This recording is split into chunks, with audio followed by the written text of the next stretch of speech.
let's talk about this, and most definitely this as well. So it started when I started taking streaming a little bit more seriously in 2021 when I moved over from Twitch to YouTube at the time. The pandemic hit and I bought the Elgato HD60S, which is now discontinued, and also the Camlink. In under a year, the Camlink died on me, unfortunately. It stopped working. I think it was during a live stream I was doing like in the evening, and then it just randomly like had like a green type of screen and stopped working. This review will be broken down in 3 different topics. I'll be talking about the specs, my experience, and lastly the price. Starting with the specs, the interface of the Live Gamer, we have USB 3.1 Gen 1 Type-C, plug and play UVC. So basically you can just plug this thing in and it's ready to go. Basically I use a USB Type-C cable because the one that came with the Live Gamer itself did not work, unfortunately. So I had spare cable at the time, so make sure you're checking for that. It could have just been something with the shipping. It could have been you know, a little minor manufacturer problem. It could be something as simple as that, as why that probably happened.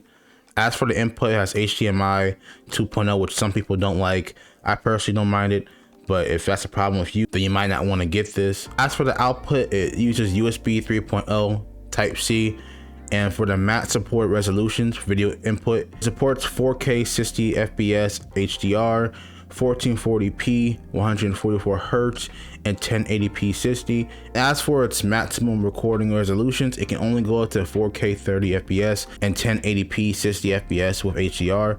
That's what I currently use for my camera here.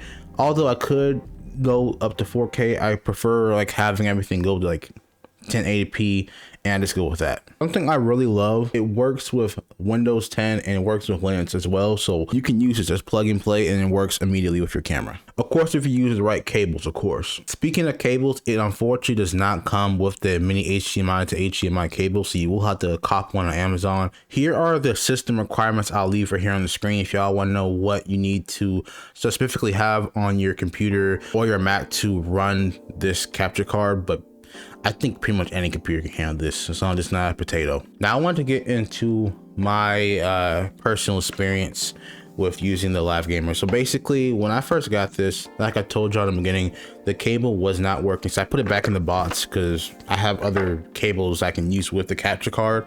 But if y'all don't worry, I'll leave a link to some pretty good ones that I personally bought that are holding up very fine with my Panasonic Lumix G7 and my Canon, I forgot what you call it. What's it called? And my Canon M200 as well. Just so y'all know, the Canon M200 does work with the Live Gamer. I have been looking up some Reddit posts and I saw some people had some very bad issues with Canon cameras. I heard that apparently Canon has some very weird issues when it comes to the Avermedia capture cards, but I haven't had those issues.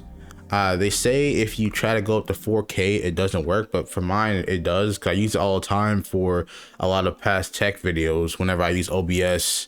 You know, right now I'm using OBS with my cameras right now, so I don't know if it's just a, again, manufacturing issue or, you know, like I would just recommend just reaching out to Avermedia and see what's going on. It could just be an issue with Canon as well with their cameras, because there is a compatibility list that I will leave linked in the description below. And my cameras weren't even on there, but they still work with it, so I'm in luck. Hopefully you're in luck as well. If not, again, try to reach out to the support team and see what they can do for you. I don't really got a lot to really complain about this capture card except for the software. The software isn't the best. They have these little filters and the filters aren't really accurate, so I don't really use them. When it comes to software, I would say Elgato has better software. Now, it's not perfect. I'm just saying in terms of the software I'm dealing with, Avermedia and Elgato's is a little bit better. I just wish that the Camlink wouldn't have shut off on me when it did. But you know, if it wasn't for shutting off, I would have not been able to find this beauty right here, you know. But yeah, I haven't had a single issue with the Live Gamer shutting off on me, and I've had it for officially 1 year now.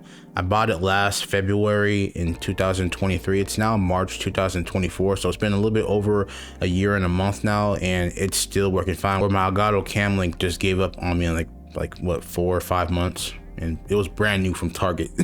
So, you know, I still can't get over that, man. I don't want to make that the main subject of the video, but you get the point. Now, in terms of the capture card, I don't use the 4K option that often. Personally, I don't have no use for it when you know, if I need to record 4K, I can just record 4K with my camera somewhere, but I don't really need it as I do a lot of 1080p to 1440p content. Now, when you do use this with consoles, I have used it with my Nintendo Switch and it's a little bit choppy. It's not as smooth as my Elgato HD60S, so I would definitely just don't use this over console. If you're gonna use it for a more retro console, it will work perfect with that, especially if you're trying to go with high, good latency with the capture card. This can definitely do that. It's crazy how cheap it is and you're able to do all this. I find it to be perfect, especially if you're one of those retro creators out there. I think you will love this capture card 100%. I don't think it's really great for like anything that's new. I could be wrong. It's just my own experience. Now, finally, the price. When I first bought this in February 2023, it was $79. It is now $99. It did went up a bit. It's literally the same price as the Camlink now. So you really have a choice to pick between getting a Camlink, hopefully don't shut off on you like it did for me and many others, or you can go with this.